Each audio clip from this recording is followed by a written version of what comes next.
Dans une maison où la prophétie était connue, la justice fleurissait et la sagesse se transmettait de génération en génération. Salomon, fils de David, que la paix soit sur eux deux, grandit. Son cœur fut attaché à la vérité et son esprit ouvert à la lumière de la compréhension. Il s'asseyait auprès de son père, David, que la paix soit sur lui, tandis que celui-ci rendait la justice, observant les visages des personnes en conflit, écoutant les décisions et apprenant que la justice est une lourde responsabilité et que juger entre les hommes est un acte d'adoration par lequel un serviteur se rapproche de son Seigneur. Puis vint le jour où Dieu voulut révéler la sagesse de Salomon. 2 femmes se disputaient un enfant, et les voix s'élevèrent en dispute, le conflit s'intensifiant. Son jugement, inspiré par Dieu, révéla la vérité et rendit l'enfant à sa mère. Le peuple sut alors que ce garçon avait reçu de son Seigneur une compréhension particulière. Lorsque le royaume lui revint après son père, il n'oublia pas que la royauté est une épreuve.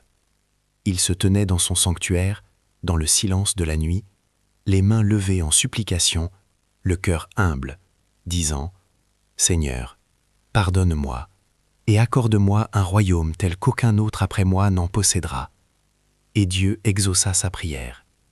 Dieu exauça sa prière et lui octroya un royaume sans pareil.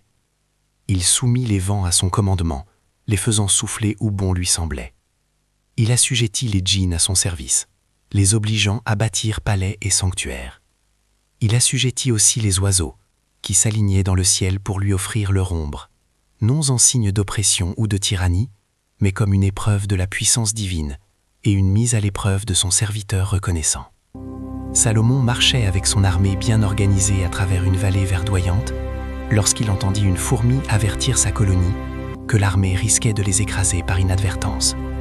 Il sourit, non par moquerie, comprenant que la plus grande bénédiction est la compréhension d'autrui et que la miséricorde est le couronnement de la force. Salomon était un chef qui n'oubliait personne, petit ou grand. Un jour, il inspecta les oiseaux et ne trouva pas la huppe. Il comprit alors que la justice commence par la responsabilité. Plus tard, la huppe revint avec la nouvelle capitale d'un peuple vénérant le soleil et d'une reine occupant un trône magnifique.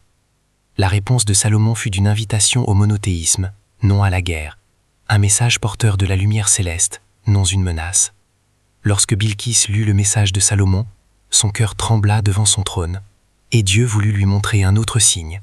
Son trône apparut en un instant, que nul humain ne put interrompre, afin qu'elle comprenne que ce qui est auprès de Dieu est plus grand que tout roi. Elle entra alors dans le palais de verre, et la vérité lui fut révélée.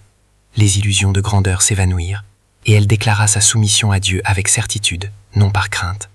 Et malgré ce grand règne, Salomon demeura un serviteur reconnaissant, jusqu'à ce que le moment fatidique arrive, et que Dieu le rappelle à lui alors qu'il se tenait sur son bâton, tandis que les djinns agissaient sans le savoir.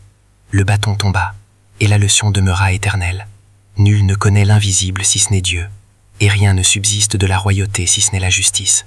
Puis le soleil se lève à nouveau à l'horizon, et les oiseaux volent dans le ciel, de sorte que l'histoire de Salomon, que la paix soit sur lui, demeure le témoignage d'un prophète et d'un roi, qui alliait force et miséricorde, et qui savait que le plus grand des rois est celui qui est un serviteur humble et reconnaissant envers Dieu, Seigneur des mondes.